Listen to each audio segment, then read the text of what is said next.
Awake, white and violent, churns the open ocean. A Nimitz-class carrier, the apex symbol of American dominance, is executing a high-speed turn, not towards a target. It's fleeing. This was not a retreat from battle. It was a flight from a single warning shot fired by Iran from 340 kilometers away. Let that anchor. A $20 billion sovereign territory with 5,000 personnel aboard, running. It's the moment the entire world, every ally, every adversary, watched America blink. But to understand this fracture, you must first understand the architecture of the system that just broke. To see the real cost, we have to run the numbers on the decades that led to this single moment. That architecture was built on a single, non-negotiable asset, the American Carrier Strike Group. For decades, this was the final word in any geopolitical argument. It's more than a warship. It's a floating piece of American sovereignty. Its presence alone enforces policy, intimidates adversaries, and most critically, guarantees the flow of global capital and energy. The carrier isn't just a military instrument. It is the bedrock of the entire post-war financial system's security architecture. Its repositioning is a capital event, watched closely on trading floors from New York to Shanghai. So you have to understand, the confrontation we just witnessed was not random. It did not happen in a vacuum. It was the direct, calculated result of escalating American pressure. Years of crippling economic sanctions designed to break the Iranian economy, coupled with a sharp escalation in rhetoric from the Trump administration. This wasn't just diplomatic posturing. It was perceived as a clear and present existential threat. Statements about the US deciding Iran's next supreme leader weren't just words. They were interpreted as a clear declaration of intent for regime change. From Tehran's perspective, this was the final move in a chess game they were about to lose. Their action was a response. So if the carrier is the ultimate expression of geopolitical force, a system designed to be unchallengeable, what could possibly force it to turn away? The answer is not a bigger weapon. It's a different, sheer kind of weapon. So one that doesn't just win the game, it fundamentally changes the rules of the game itself. That new rule is written with a single technology, hypersonic missiles. Intelligence reports confirmed the real threat held in reserve was Iran's Fattah-2 hypersonic glide vehicle. Let's run the numbers. It travels at speeds between Mach 13 and Mach 15. That's over 15,000 kilometers per hour. For perspective, the most advanced defensive interceptors in the US naval arsenal, the SM-6, top out at Mach 3.5. This isn't a race you can win. It's a different category of physics. But speed is only half the equation. A hypersonic weapon doesn't follow a predictable ballistic arc like a traditional missile. It maneuvers inside the atmosphere, making its final trajectory impossible for any current defense system on Earth to calculate and intercept. This is the hidden reality that exposes the fracture, the theoretical invulnerability of the US carrier, a pillar of American power projection for over half a century, was rendered obsolete. The strategic calculation fundamentally changed. The possibility of 5,000 US sailors dying in a successful strike shifted from a remote, abstract contingency to an immediate, credible threat. That warning shot was a cold, calculated display of restrained power. Iran was essentially saying, we could have ended this entire fleet. We chose not to. Today. But to see this event as merely a tactical standoff in the Gulf is to miss the entire point.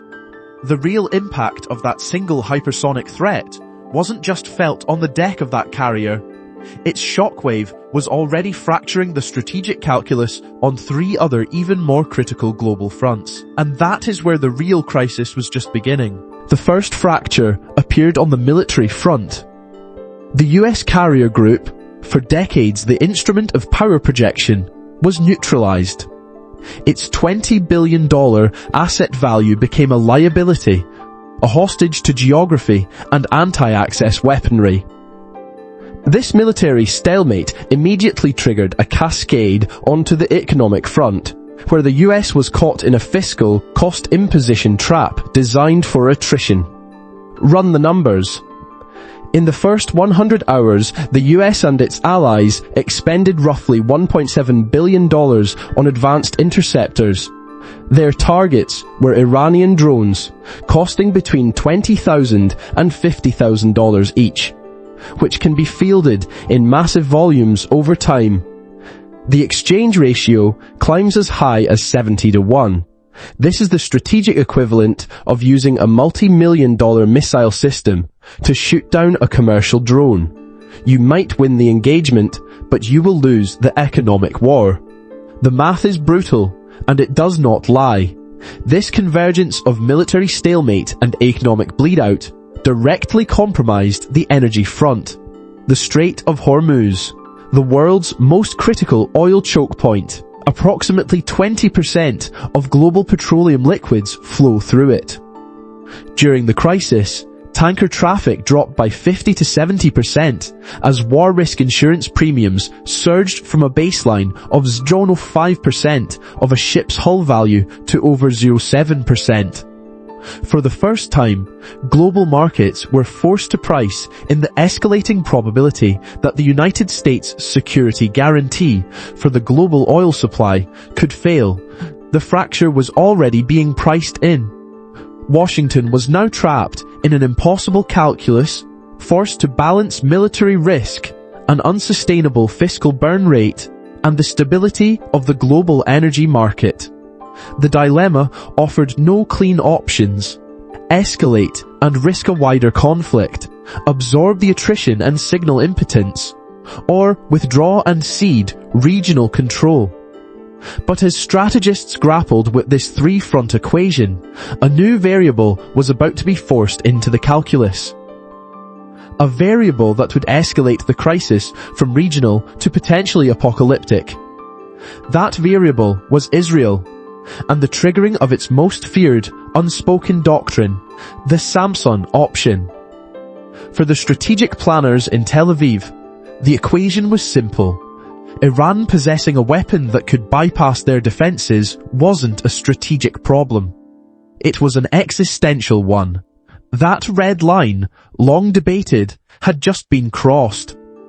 The demand that landed on secure terminals in Washington was no longer a request for support, but for a preemptive strike, before Iranian capability became an irreversible fact. This forced the conversation inside the Pentagon's secure analytic cells, amid the silent glow of satellite feeds, to shift from strategic fallout to something far darker. The focus turned to Israel's ultimate guarantee of survival, a doctrine with no official name, but known in strategic circles as the Samson Option. You won't find it in any public document. It's a policy pieced together from declassified wargame literature, the writings of former officials, and decades of consistent signaling. It dictates that if the State of Israel faces annihilation, it reserves the right to use its undeclared nuclear arsenal, an estimated 90 warheads with plutonium stock for more, sufficient to erase the capitals of multiple regional powers, with second strike capability to spare. The doctrine's logic is one of absolute deterrence. It ensures the cost of the state's destruction is a price paid by all parties. For Washington, this unwritten policy was now the ultimate coercive variable. A quiet understanding that abandoning their ally could be interpreted in Tel Aviv as the trigger condition, making the final protocol a plausible response. The crisis had escalated past a regional defeat into a global hostage situation. But what does that risk look like from a trading floor in Dubai? For the banker watching sovereign risk premiums explode, or the engineer modelling cascading grid failure, the unthinkable is suddenly priced in. Insurance markets for shipping through the Strait of Hormuz freeze. Capital flight accelerates. The real cost, which mainstream obscures, is the system itself beginning to seize, long before the first missile flies. For millions, the unthinkable wasn't priced into a portfolio. It was priced into their lives, into every waking moment. While generals in Washington debated game theory, the abstract threat became a terrifying reality for the nearly 30 million migrant workers who form the very backbone of the Gulf. These were the people who built the gleaming skylines of Dubai and Doha, the engineers, nurses, and construction workers from India, Pakistan, the Philippines. They represent over 70% of the entire workforce in these states. They came for opportunity, believing they were in the safest, most modern hubs on Earth. That belief shattered. Picture an engineer from Manila, sitting in his small clean apartment on the 50th floor of a Dubai tower. He's scrolling through photos of his family back home on his phone. And then the sound comes, a piercing emergency alert blaring from his device. 2 a.m. He goes to the window, his heart pounding, and joins a silent city-wide vigil of sky watching. Suddenly, the futuristic city is just a fragile glass cage, and the only emotion is a primitive, ancient fear of what might fall from above. These people weren't soldiers or strategists. They were the human collateral, liabilities on a geopolitical balance sheet. They had no hand in writing. But as the world held its breath, waiting for the sky to fall, Iran made its final move. It wasn't a missile launch. It was a public offer, an offer that looked like a concession, but was, in reality, a checkmate. The terms of this endgame were broadcast to the world, brutally simple. The United States withdraws all military forces from the region within 10 days. In exchange, Iran ceases all hostile action. Immediately. This wasn't a negotiation. This was the closing of a deliberately laid trap. A trap designed to leverage America's own political architecture against itself, forcing the administration into a choice between 2 impossible scenarios. Option A. Accept the terms. The operational cost. A public humiliating retreat. The strategic cost. The validation of Iran's entire asymmetric doctrine, emboldening every rival from Beijing to Moscow. And the political cost. A domestic firestorm that would cripple the Trump administration and signal the end of American hegemony in the Middle East. Option B. Reject the offer. This means consciously choosing escalation. The human cost, risking the lives of over 5,000 sailors on a carrier that is now, for all intents and purposes, a hostage. The economic cost, a guaranteed global crisis as oil markets vaporize and insurance premiums make the Persian Gulf uninsurable. And the existential cost, the non-zero probability of a nuclear exchange, all to save face. The 10-day clock is now ticking. There is no third option. Retreat means the public death of American prestige. Escalation risks a global catastrophe. If you're in the Oval Office, if you're the one who has to make that call, what's your move? Let me know the cold calculation you'd make in the comments. But this story, this public drama of the 10-day checkmate, is just the narrative served to the mainstream.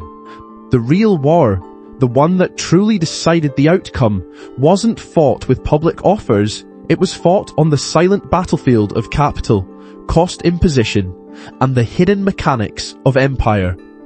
To understand what really happened, you have to run the numbers.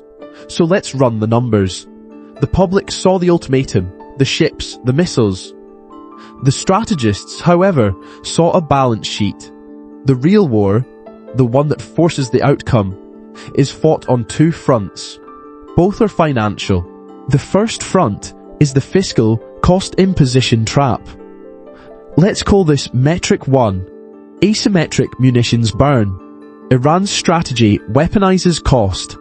Its low-cost asymmetric weapons, designed for anti-access and area denial, force the United States into an exponentially higher capital outlay for defense. The Rand Corporation confirms these A2AD systems cost a small fraction of the platforms they target. The US Navy itself admits to unfavorable cost exchange ratios, where a single interceptor missile can cost several $100,000 to several $1 million to defeat a much cheaper threat. This isn't theoretical. We have the data. During recent operations in the Middle East and Red Sea, the US Navy expended between $116 billion and $2 billion in munitions alone. This is the burn rate. This is how America's greatest assets, its carrier groups, are converted into accelerating financial liabilities. The math is relentless. The second front is what the real insiders watch. Metric 2, second-order capital repricing. This event forces global markets and institutions to re-evaluate risk permanently. A BlackRock analysis from March 2026 noted this exact type of escalation would trigger a stagflationary supply shock and create a persistently higher regional risk premium on all assets connected to the Middle East. Capital Economics calculated that a prolonged conflict pushing oil into the $9,100 per barrel range would add 0.7 percentage points to inflation in developed economies and shave off GDP growth. This is the quiet contagion, the uncertainty surrounding energy choke points, and the perception of waning US credibility accelerates diversification away from dollar-denominated assets. A silent systemic recalibration begins. These two forces, working in concert, are the hidden mechanism of imperial decline. It's not a single dramatic defeat. It is a slow, grinding bankruptcy as the cost of maintaining the empire simply becomes unsustainable. For those of you positioning for this recalibration, here is the signal. Track quarterly munitions expenditures and supplemental defense budgets. Monitor war risk insurance premia for shipping. These are the tripwires for capital reallocation. This is how you see the fracture before it hits the headlines. This process of financial attrition isn't new. In fact, it's a recurring, predictable pattern, etched into the life cycle of every great power that has ever existed. It's the final chapter, and to truly grasp the inevitability of this moment, we must now look at how history renders its verdict on empires that can no longer afford the price of their own power. History doesn't render its verdict in a single, decisive battle. It writes the final entry on a balance sheet. It's a slow, grinding, economically brutal recognition that a strategic position can no longer be held. This event, this moment of shock, is not unique. It is the terminal phase of imperial overextension. It's the point where a great power's global security commitments finally collide with the hard wall of its fiscal reality. We have seen this exact signal flare before. Look at the British Empire during the First Anglo-Afghan War. A disastrous retreat cost them an entire army of 16,500 men. A clear, brutal metric of overstretch that echoed for decades. A more recent and financially pointed case is the Soviet Union in Afghanistan. The war from 1979 to 1989 resulted in approximately 15,000 Soviet military deaths. The direct cost was over $50 billion. That number doesn't even begin to price in the economic strain that accelerated the dissolution of the USSR itself. The pattern is unambiguous. The verdict of history is clear.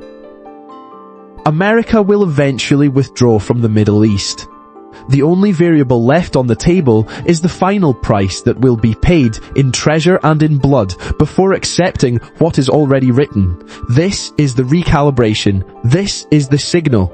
If this is the kind of analysis you need to navigate the fractures appearing in the global system, subscribe and activate notifications. We're just getting started.